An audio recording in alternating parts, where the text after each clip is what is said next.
Loud speaker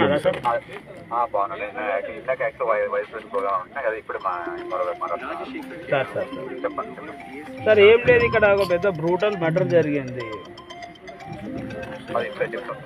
అది ఇప్పటి వరకు లోకల్ ఎమ్మెల్యే గారు విజిట్ చేయలేదు, ఇప్పటి వరకు ఆర్డీఓ గారు విజిట్ చేయలేదు, డీసీపీ గారు రాలేదు, ఏసీపీ గారు, సిఐ గారు ఉన్నారు, ఎంఆర్ఓ గారు ఉన్నారు. అది ఎంత ఘోరమైన మర్డర్ చేసిరంటే అంటే ఎవడైతే పెళ్లి చేసుకుండో వాని కాకుండా వాని అన్నం తీసుకుపోయి సజీవ దానం చేశారు సార్. ఆ అమ్మాయి వాళ్ళ ఇప్పుడు ఎవరైతే చనిపోయిండో ఆమె భార్య కూడా వాళ్ళది కూడా కులాంతర వివాహమే, వాళ్ళ ఇంట్లో వదిలిపెట్టిర్రు. ఆ అమ్మాయికి ఏం లేదు. వీళ్ళు తల్లిదండ్రులు పేదలు మొత్తము, వాళ్ళకు కాళ్ళు చేతులు ఏం లేవు, వాళ్ళకు చాలా దీనమైన స్థితిలో ఉన్నది. ఈడో 10-15 ఇండ్లే మాది వాళ్ళ ఇండ్లు ఉన్నాయి. వాళ్ళందరూ కూడా రానికి కూడా భయపడుతారు. వాళ్ళు మళ్ళీ జైల్లోకి వెళ్ళి బయటకు వస్తే మా పరిస్థితి ఏంటి అనేదానికి వాళ్ళు భయపడుతారు. ఇంకా ఇట్లాంటి సిచ్యువేషన్ నేను ఉన్నా సార్. ఎంఆర్ఓ గారు చెప్తే మేమంటే కలెక్టర్ గారు ఏం చెప్తారో దాని మీద మేము ఆలోచన చేస్తామని చెప్తున్నాం సార్.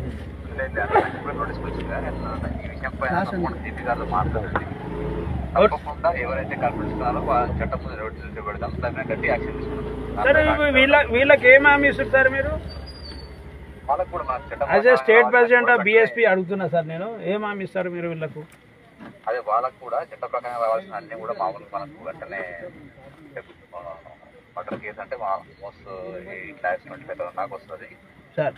ఎఫ్ఐఆర్ చేయలో కూడా మాకు 4 lakhs పోవచ్చు. అది కూడా వెంటనే రిలీజ్ చేసి ఏర్పాటు చేద్దాం. అంటే ఎన్ని రోజుల్లో వస్తుంది సార్ అది? వెంటనే ప్రాసెస్ చేద్దాం. రేపే మార్నింగ్ పంపించేస్తాం, నేను చెప్పిన వెంటనే ఏర్పాటు చేద్దాం. లోకల్ ఎమ్మెల్యే ఇంత ఇర్రెస్పాన్సిబుల్ ఉన్నారు కదండి, ఆయన పైన మీరేమన్నా గవర్నమెంట్కు లెటర్ రాసే అవకాశం ఉంటుందా సార్?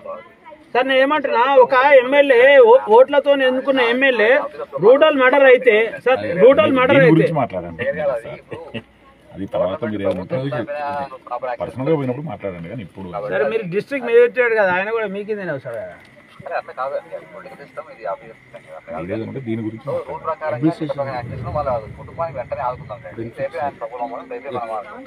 సార్ మేమేమంటున్నామంటే 100% సార్, ఇప్పుడు ఆయన చనిపోయింది కదా, ఇప్పుడు ఫ్రీజర్లో పెట్టేసి మార్నింగ్ అంత క్లియర్గా చేస్తాము.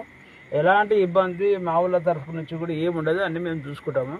ఆ విషయంలో మరి మీరు ఈ హామీ ఇచ్చినందుకు మీకు కూడా నేను థ్యాంక్స్ చెప్తున్నాను సార్. బీఎస్పీ పార్టీ తరఫు నుంచి డిపార్ట్మెంట్ కానీ అందరు కూడా మీరు సహకరించమని మీరు కూడా చెప్పండి. ఆ పాప పేరు మీద 5,000 పెన్షన్ వస్తాను ఎంఆర్ఓ గారు చెప్తున్నారు.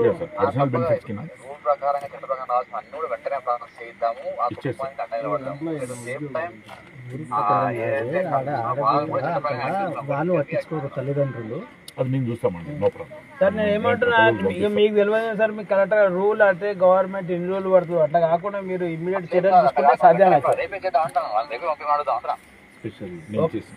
Okay sir. అడిషనల్ బెనిఫిట్స్ ఏమేమి ఉన్నాయో, అడిషనల్ బెనిఫిట్ ఏమైనా ఉంటాయా సార్? అన్ని అప్లికేబుల్ అయ్యేటట్లు వీలంత వరకు మనం ఎంతో ఎక్కడెక్కడ చేద్దాం కానీ ఎందుకంటే ఒక ప్రాణం పోయిందని తీసుకెళ్ళలేం కానీ వీలంత వరకు వెళ్తారు సార్. ఇది కులాంతర మర్డర్లు అంటే వివాహాలు జరిగితే పరువు హత్యలు ఇది జరగడం అయితే చాలా ఘోరం సార్.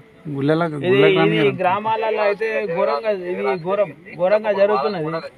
ఇది నిజంగానే ఫస్ట్ టైమే కనుక పోలీస్ డిపార్ట్మెంట్ ఆయనకు సీరియస్ హెచ్చరిక చేసి ఉంటే, ట్రీట్మెంట్ కరెక్ట్ ఉంటే ఈరోజు ఇలాంటి జరిగేది కాదు సార్. మేము ఇది మా అభిప్రాయం, మా బీఎస్పీ పార్టీ అభిప్రాయం సార్. ఇది యాజ్ ఏ ప్రెసిడెంట్గా ఇప్పుడు వాడిని ముందు పోలీస్ కంప్లైంట్ తీసుకుపోయినప్పుడు అప్పుడే వానికి ట్రీట్మెంట్ కరెక్ట్ ఉండుంటే వాడు ఇలా మర్డర్ చేసేవాడు కాదు, ఇలా అది వాళ్ళు చనిపోయేవారు కాదు.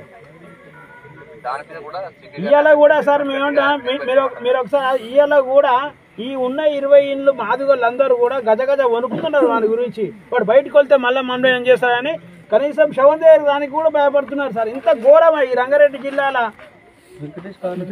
ఇంకా సరే సిటీ పక్కకున్నది ఇది సైబరాబాద్. ఇది మీరు అడగండి, కావాలంటే ఎస్సీపీ గారు సిఐ గారిని అడగండి. ఎంఆర్ఓ భయపడుతున్నారు అందరు వాడికి. వాడు అటువంటి బేకార్ గారిని ఇంకా సమాజంలో ఇంత ఎట్లుంటాం సార్ మనము? Sir yes sir.